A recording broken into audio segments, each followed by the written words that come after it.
Hello, my name is Valasia Iakovoglou, and I'm happy to serve as a board member of the International Council Consultative Board. A little bit of information about my scientific background. I am a forester with my basic degree.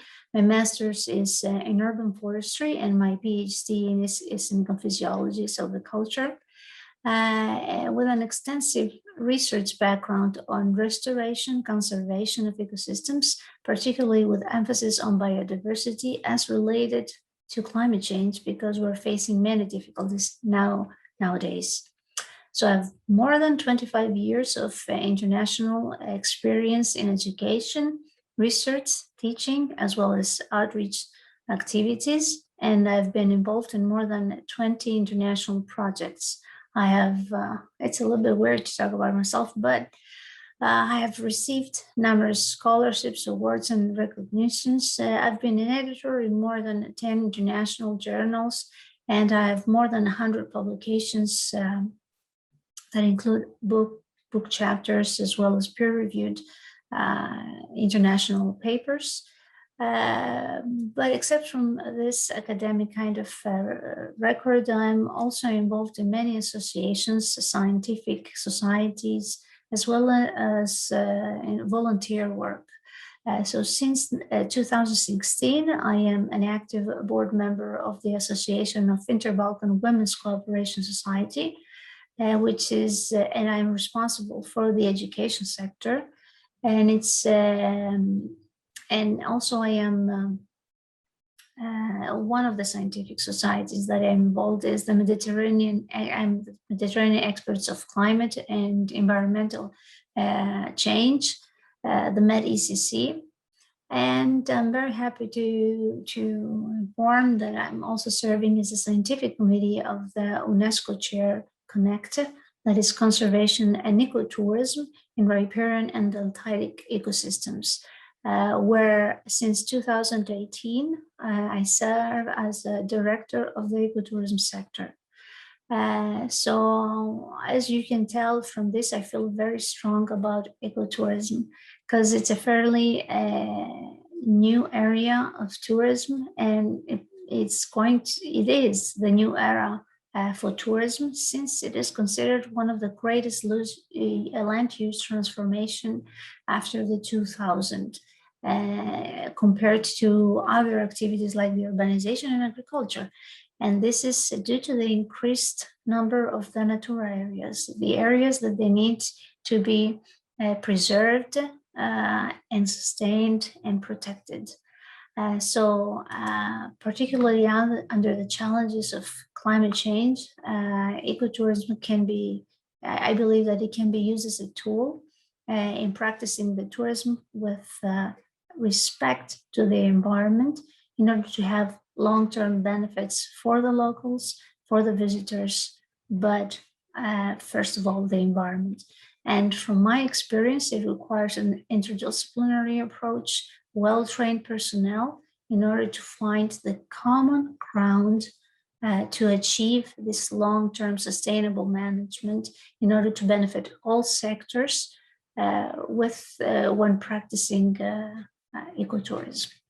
So with this, I'm the moderator for the session, The Value of Ecotourism in COVID-19. And I really want to thank the people that I interviewed, the speakers that they are included in this session, starting from Miss Maria Ekaterini Papachristopoulou Tzitzikosta, who is the president of the Hellenic National Commission for UNESCO of Greece. And also my second speaker is Miss Christina Tetradis, who is the vice president of the Hellenic Chambers of Hotels. And my third speaker, who is Mr. Paul Bewsher. He's the director of Ecotourism Afrika, with a very strong experience on projects, international projects for the whole area of Africa.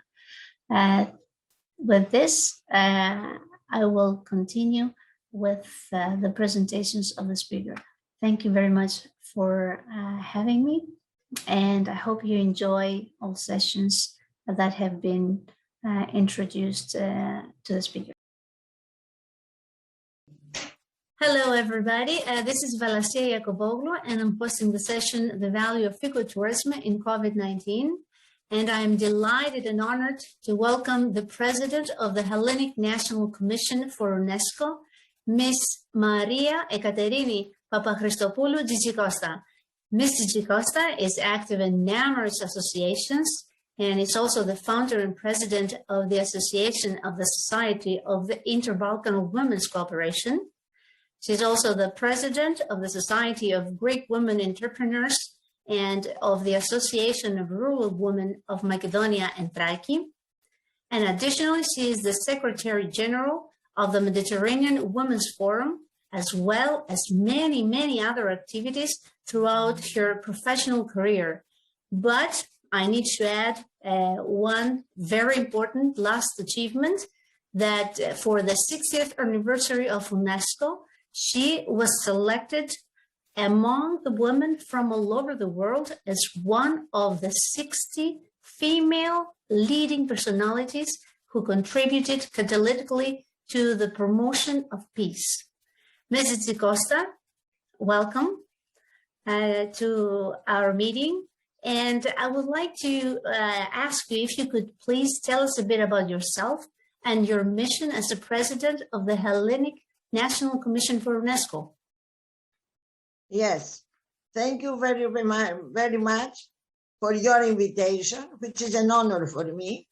And I would like to add that I started to work with people and groups, with the Girl Scouts, who are very close and very familiar with the environment. I started on 2004, and we have organized a lot of meetings, which should be done by leading countries of Europe and the Mediterranean. And we have a great success all the time during the organizations. And also we have organized a lot of activities in Greece, and networks, which is the university chairs, it's the cities, learning cities. There are a lot of networks concerning UNESCO, and we learn what UNESCO is really done internationally. This is extremely very important, and so many meetings and activities. It's really hard to manage. So could you please tell me how COVID actually affected the functionality of UNESCO in Greece as well as worldwide? The whole thing was a miserable situation for all over the world. These are many difficulties, I'm guessing, especially meeting with those people internationally. So what is a key element that helps you overcome those difficulties? I think that the responsibility of people who are facing this serious problem, it's very important. And that's why we have people who really reacted in the best way. So, Ms. Tzitzikosta, is ecotourism in the plans or future plans of UNESCO? Yes, first of all, UNESCO has the program UNESCO World Heritage and Sustainable Tourism Program. So it is something that it is and will be in the future plans. Based on your experience, what do you consider as the biggest challenge and the biggest opportunity to implement sustainable ecotourism? The greatest challenge is to make people learn how to protect the environment, how to protect where we live, the place where we live, which is very important. And could you tell us what would you consider the greatest opportunity that ecotourism offers? It is the major opportunity to think about green growth and its impact to our children's future. So, Ms. Tzitzikosta, if a questionnaire on ecotourism was created, what would you ask people to answer? What do you do for protection of the environment? Where is the land and the place where we live? But, well, ladies and gentlemen, with us was Mrs. Tzitzikosta, the president of the Hellenic National Committee for UNESCO. Thank you very much, Mrs. Tzitzikosta, for being here with us and sharing your experience and your knowledge as relates to the value of ecotourism in COVID-19. Thank you very much. Highly appreciate. Very honored. Very honored to have you. Okay, very honored to be invited by you. Thank you. Hello, everybody. This is Valasia Ekaterini, and I'm hosting the session, The Value of Ecotourism in COVID-19. I'm delighted to welcome the Vice President of the Hellenic Chamber of Hotels, Ms. Christina Tetradis, a professional with many years of experience in the sector of tourism. She's serving as the president of the Hoteliers Association of Zakynthos, as well as she's also the vice president of the Association of Women in Tourism, a member board of the Ionic Tourism Cooperation, as well as the National Marine Park of Zakynthos. So I would like also to inform you that she's in many other associations and affiliations, but she's also been awarded by the Who is Who as one of the international women leaders in the tourism for the year 2020. So I would like to welcome Christina. Thank you very much for joining us today and sharing your experience. And could you please tell us a bit about yourself and your mission as the Vice President at the Hellenic Chamber of Hotels, as well as in accordance to your other activities, since you are very well representative person for the tourism sector. Thank you, Valasia. Thank you for this opportunity you're giving me to participate in this interview. I think it's very important, and it's very important to talk about ecotourism in general. Well, you said all the titles, is nothing for me to say. I'm a working mother, most importantly.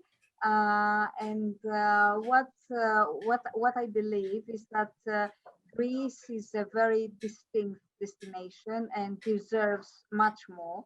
The Hellenic Chamber of Hotels, where I'm vice president, is an institutional body, it's an institutional consulting body of the Greek state. So I believe that the authority that is exercised, let's say, by the hotel industry through its bodies and the influence that we're capable to have is very important to change what we have at the moment, the present circumstances, and reform them. So from this position as the Vice President of the Hellenic Chamber of Hotels, I can participate in the decision-making for tourism, and I believe that is a great responsibility and challenge as well. I'm sure, particularly under those COVID situation that had really drastic negative effects worldwide. So what are some of the difficulties that you faced as a leading person at the tourism sector under those circumstances? Well, I think as I'm also the Secretary General of the Research Institute for Tourism, this is the one I didn't send you, sorry. It's okay. So I think the best way would be for me to tell you about the research we've done. And this is the best way to present the difficulties faced by the Greek tourism sector. So I will refer to some of the figures of the Research Institute for Tourism, which are pointed out that an annual survey we did at the end of December, and this was conducted for the Hellenic Chamber of Hotels.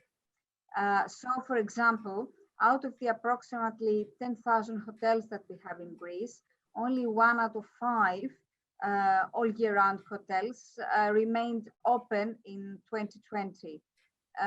Also, at the end of December, we only had 863 hotels that remained open.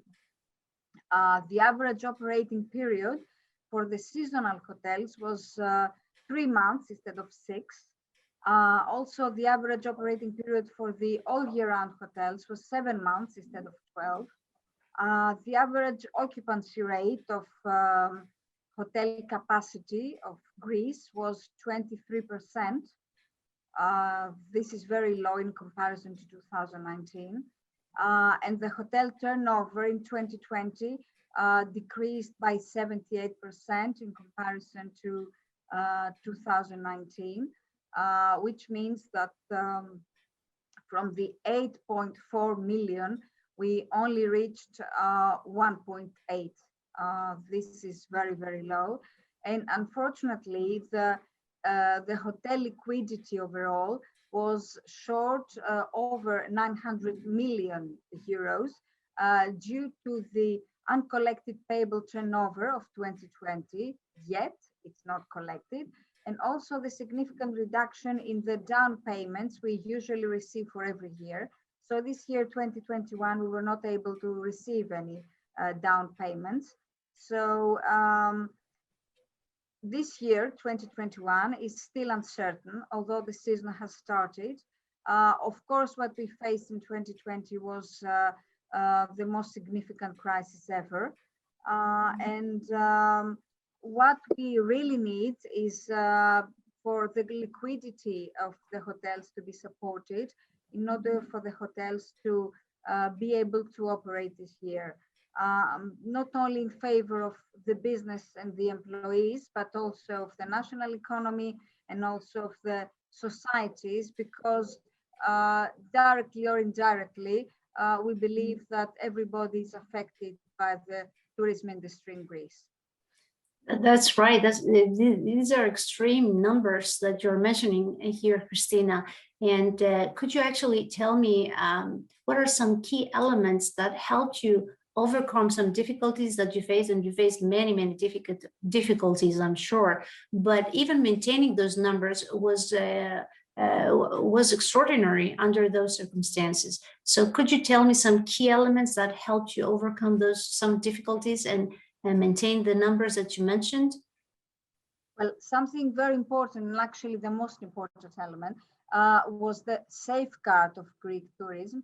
Our country managed to provide safe hospitality throughout 2020 by approaching safety measures, very strict measures, the health protocols. So all the hotels operate safely and tourism operates safely in Greece. Also, I have to say that we had a lot of assistance from the Greek government in our operation, which was done through financial support and also through support of employment, support of various assistance programs for checks, for not paying public how can I say, public organizations such as VAT and such as the health insurance. So up to now, we did have quite a lot of support and we managed to stay alive as businesses, let's say. Now, our main priority, even in this year of operation, is health. So, of course, again, the health protocols are very important. I have to say that this year, because they follow what we know of COVID, they are more flexible in their operation. And it's very good because they will provide a better experience, let's say, a better tourist experience for our visitors. And it's very important. Giving you an example, the tourists this year will be able to take themselves the food from the buffet service, while this year they always had to be escorted and assisted by a member of staff. Also, another important requirement is the green color of Greece in COVID map, in the European ECDC COVID map, as they say, which is controlled either by the data we have on the epidemic, but also on the course of the vaccinations. So it is very important that we become green, but we remain green because it's very important for tourism, because tourists are reluctant in making bookings or reservations in areas which are not certain how they will proceed in summer and whether they will be able to visit them without quarantine. Well, based on my background, considering, green, my mind always goes to the ecotourism, as you know. So based on your personal background experience and your tremendous experience on managing tourism on many kind of aspects, let me share some information that, based on research since 2010, ecotourism is considered one of the greatest land use transformations worldwide. So where do you see ecotourism standing for Greece from your standpoint of perspective? Well, I believe that tourism entrepreneurship without environmental protection is not possible. We cannot talk about balanced and long-term tourism development if we don't include sustainability. And that means, of course, protecting the environment, means boosting local employment, means maintaining and promoting local culture in many ways. Overall, the sustainable development is a necessary condition for Greece to be able to play a leading role, especially after the pandemic. A national development plan would lead Greece in becoming a more mature tourism destination of high standards, and this would definitely have to include ecotourism. Of course, there is no doubt that up to now, they have been efforts in trying to design a new, let's say, quality tourism product for the future, including, of course, environmental protection and ecotourism. For the Greek hotels also, sustainability is a priority. I believe that especially now with the recovery fund from the European Union, the Greek government and hotels can take advantage of the programs and become leaders in green transition, which would serve the environment, the economy, and of course the society. Let me tell you that especially with the Hellenic Chamber of Hotels, we are already working on a series of policy measures and actions in the area of sustainable development in cooperation with the Center of Renewable Sources and Energy Saving. So we do, or we, let's say, support actions such as informing hotel companies of on energy and renewable sources, training hoteliers in the integration of energy renewable resource technologies, also drafting technical and operational specifications for green hotels, planning maximum capacity of tourist destinations, because this is another issue, the evaluation of eco-certification schemes in hotels, the energy positive buildings, and of course, the development of a new form of tourism accommodation, which is glamping. Glamping is something very new. Glamping is the combination of glamorous camping, the word glamorous and camping. I like that. I like that. It's a new form, actually. I like that. We developed within the last couple of years. It's a style of eco-camping with amenities and sometimes resort-style services, which have become very popular in tourists seeking, on one side, the luxuries of a hotel accommodation, but within that natural environment. Greece is one of the very few countries that has legislated actually glamping tourism, and this is very important. And there is a certificate on glamping, which is granted by the Ministry of Tourism for glamping services and businesses in Greece. And I have to say that already Greece offers a vast selection of glamping accommodation all over Greece. So I think we do things, and I think that we really have good examples of ecotourism and sustainability in Greece. I'm really happy personally that I hear that, and we're a very good standing position in regards to the sustainable management of the ecotouristics areas that Greece offers. And you know, as the president of the Hoteliers Association of Zakynthos, firsthand, and Zakynthos, you know, and many other places in Greece, but also worldwide, they give that opportunity for the sustainable development. So I'm gonna lead you as I am the chief guest editor in one of the issues for the sustainability. And the title is like Ecotourism and Sustainable Development, Challenges and Opportunities. And I would really love to know, based on your experiences, based on your experience that you have, what would be considered as the biggest challenge and the biggest opportunity that ecotourism provides in accordance to achieving this sustainable development? A challenge and an opportunity. Well, challenge and opportunity is to include ecotourism in all hotel practices.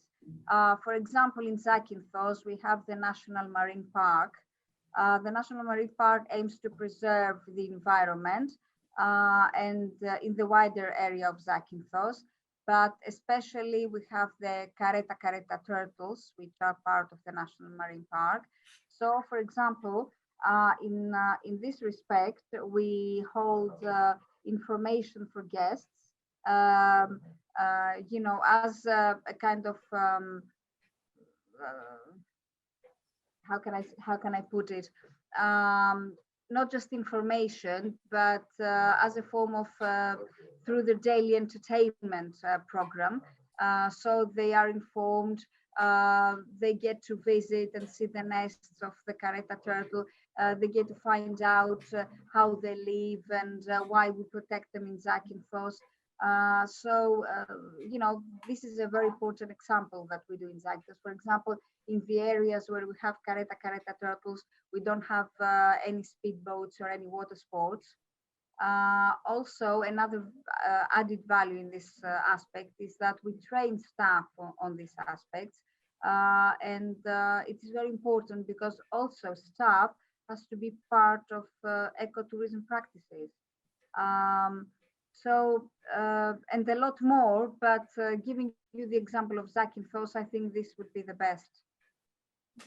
Beautiful. So did you face challenge? A challenge would be to educate those people? Do you consider that as a challenge to educate the people that they are at the hotels, you know, inform others? It is a great challenge because, you know, initially people were not very friendly with the idea that a national marine park and an animal such as Kareta turtles would eliminate some part of, you know, the tourism development. As I told you, speedboats and water sports are not allowed, for example, or certain development is not allowed on the beach where the National Marine Park is. But they realized that this is not a handicap. Actually, it is an added value. It is an added value for the area, and it is an added value for the hotels that are already there. So in one way, it's a challenge. In another way, also is a great opportunity. Beautiful, beautiful. So nice to hear that. You as Christina, if you had the opportunity to ask the audience, you know, if there was a questionnaire on, related to ecotourism, what would be a question that you would like to be included for the people to answer so you can get some information from that? Well, I would definitely ask if they would prefer to book an ecotourism accommodation to spend their holidays, and why is that? Beautiful. So maybe then we will see and explore what is the preference based on the additional ecosystems that other areas have, and work on that. Yeah, thank you. Yeah. Yes, yes. Christina, thank you so much. So, ladies and gentlemen, with us, it was Christina Tetradis, the Vice President of the Hellenic Chamber of Hotels. Thank you very much, Christina, for being with us, sharing your experience and your knowledge as it relates to the value of ecotourism in COVID-19. Thank you very much, Christina. Thank you for this very nice interview. It's been great, actually. Thank you. Thank you. So, hello. Today with us, we have Paul Bewsher, and he is the Director of Ecotourism of Afrika. And he is going to enlighten us a little bit on this session that I'm moderating, the value of ecotourism in COVID-19. So, Paul, thank you very much for joining us. Let me give some information to our audience here that you have more than 28 years of consulting experience, and you have a very strong background on this kind of area. You have numbers of management programs related to this, but I want also to inform the audience that you serve as a representative of the National Committee of IUCN in South Africa and the Southern African Wildlife College Board of Directors. So before we, would you like also to enlighten us a little bit about your background, your experience with your own words about your role as a director of Afrika? Thank you, Valasia. Yes, it's been a challenge, but one that I've embraced is actually looking at how linkages between environmental management, tourism, and benefits can be brought together. Southern Africa provides a wonderful opportunity where these can be merged, and I've used that since my studies at university all the way through till the present day to be able to look at opportunities to bring that together, to really leave a legacy amongst host communities about the pride with which they can manage their natural resources. So it really is just merging those components and getting it together. And it's been a wonderful journey, international exposure, but local developments to be able to put it into practice. As you said, it's been a very long but joyful journey, very experienced one. So would you like to share a little bit about some of the difficulties, limitations that you actually had when implementing those ecotourism kind of projects? And what was the main reason behind of those difficulties or limitations that you faced? The biggest challenge has been leakage of benefits from local areas outwards. When communities do not really experience tangible benefits, and that could be a variety of benefits, not just financial, if they don't experience those and they don't feel that they are truly benefiting, the value of the resources are often lost. So that's been a massive challenge, and it's a challenge that you really need to address. It's one that hasn't been addressed often. Tourism is a big industry, and ecotourism is a wonderful opportunity, but often the benefits leak away from the host community, the ones that truly look after the resource. And once you can embed the benefits locally, you really can protect the resources much more sustainably. But it requires governance structures, it requires effort to be made to allow communities to be owners of their own destiny. So from what I can tell, it's really complex situation here. So what do you think would be a key element that actually would help overcome those difficulties? Well, one of the most important ones is embedding of ownership of the rights over resources within local communities.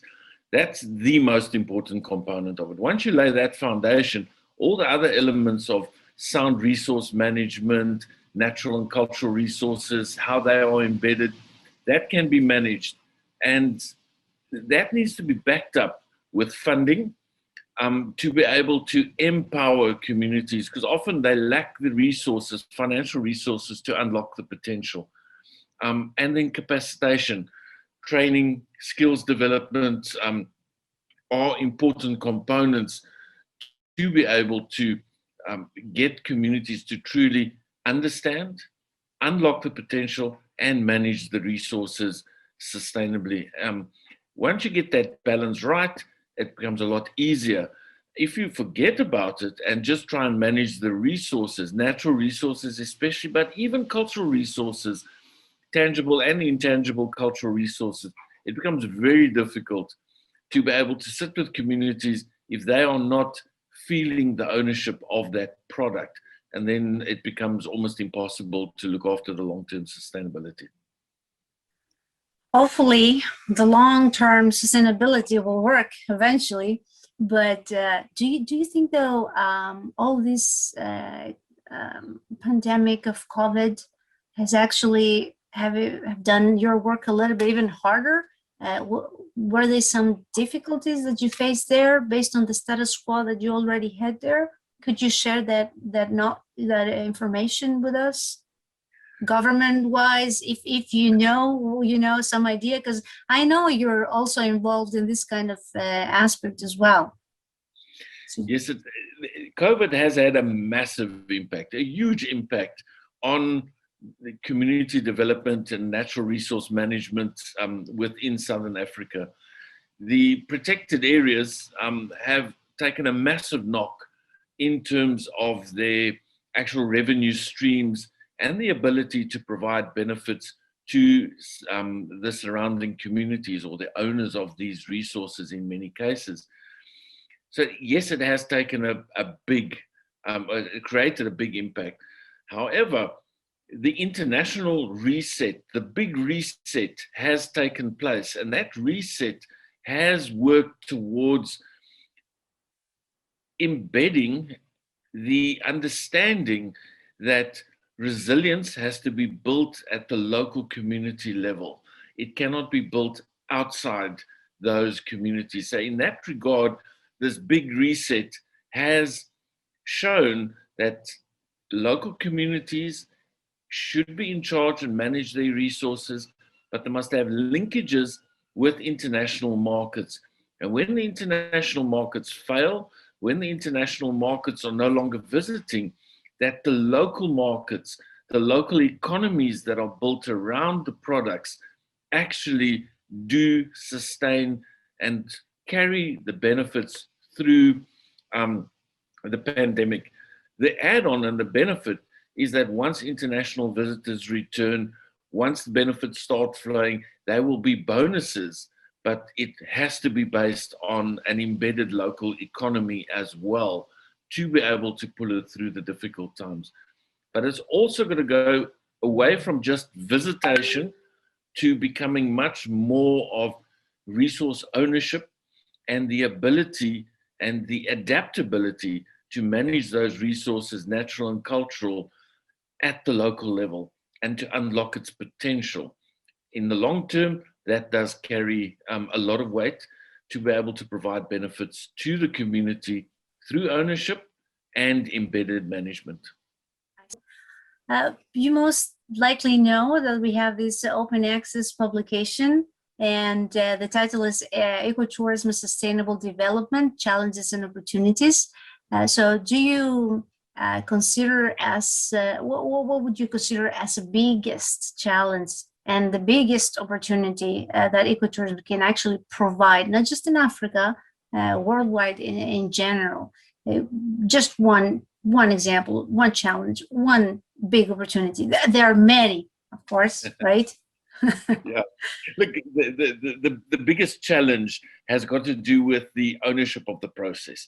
And I think that often, what's being imposed on people is, for me, a big challenge, whereas the ownership of the process, the rights within communities must be recognized. And that's internationally, anywhere in the world, because you protect what's important to you. So I think that's the biggest challenge, is getting the rights settled. The big opportunity is that with the reset as a result of COVID, and people thinking differently about how they travel, where they travel, and the impact of their travel. What took a long time, since the early 80s, when ecotourism was just finding its way, and Hector Sabalas-Luscurain was defining it, right from that stage, it was slowly building up. The big opportunity now is that there's recognition of the value of local economies, the value of supporting local industries, and that, and then the regenerative space that is created around these local economies really is something that has come to the fore, where big international tourism companies were saying, no, we're just going to go for a universal standard across the board. A lot of people are looking and saying, we want local, we want authentic, and we want sustainable, and we want benefits to the surrounding community. That now has become quite mainstreamed over the past 2 or 3 years. And with COVID, it's been pushed a lot quicker to the front, which has really embedded this as something that's become from a niche to becoming a mainstream approach to unlocking the potential of tourism. So wonderful opportunity. And I think just more people need to be, it must be embedded into the systems, because it is now becoming something that people realize that sustainability is built into the local pride, and that is where the value lies. Into the local pride, but also, if you allow me, Paul, to add, with respect to environment, because I know how hard that is, and sometimes we ignore basic things like biodiversity, things that we need to have in our mind, particularly now that we have the climate change changing all those things, the basis, and so many species are in danger, so many species that they can provide money to a community, but they need to be very cautiously managed for having this sustainable kind of management. So yes, I totally agree with you. And we have this open access, the international peer-reviewed journal to the sustainability, that we have this opportunity to work on a paper. And I wonder, because I'm thinking to have a questionnaire out there in the worldwide. So hopefully we'll have some very good questions that they will provide us some good impact on the effect of ecotourism worldwide. So if, based on your experience, based on the input that you can provide to everybody, what would be a question that you would add to this questionnaire? I mean, I might get you out of guard, but what is one of the top of your mind that you would add to the questionnaire if one is made? Do you think it will be worth answering and referring it to the audience, to the people? I would love to ask the question, how do we measure the value of pride within the success of an ecotourism venture? How do we actually measure that component? Because often it's measured in financial and economic terms, but it is not measured in something. How valuable do the communities see? How do they see the pride of what they are protecting, as opposed to all the others? The environmental side we can measure. We can look at biodiversity. We can do counts. We can look at the economics. We can look at the money. But how do we measure that aspect of pride when you ask somebody, why are you protecting that area? And they turn around and say, because it is ours. It's meaningful. And that I would love to be able to measure. It's difficult, but I'm sure that we could find a way to do it. Beautiful, beautiful. It's ours. So each one can protect their own area, and worldwide we'll have the best outcome for the environment, for the locals, as well for the tourists to visit those areas and get all these positive experiences that they can live. So this is really great. And I really had a question, because if they looked at you at the LinkedIn or everywhere, and you have Afrika everybody knows that Africa is with a C and you have it with a K. Could you enlighten us a little bit? Is this something that we need to be aware of? No, it's simple, is that Africa, in Southern Africa, when you look at the indigenous languages, it is spelled with a K. Like in our national anthem, Nkosi Sikelel' iAfrika, it is spelled with a K. And many of the local languages spell it with a K. So we've adopted that as our title in Ecotourism Africa. To say, I'm proud of being an African, and I'll spell my company's name with a K, like we do here locally. But internationally, it's still recognized, but not just in the English language, we can go local as well. Beautiful. So maybe this is one of the key elements to keep our culture, our own signature, each one individually, and actually spread the word worldwide. Have a lot to share with us, but thank you so much for this interview. It was wonderful. I enjoyed it. Thanks a lot.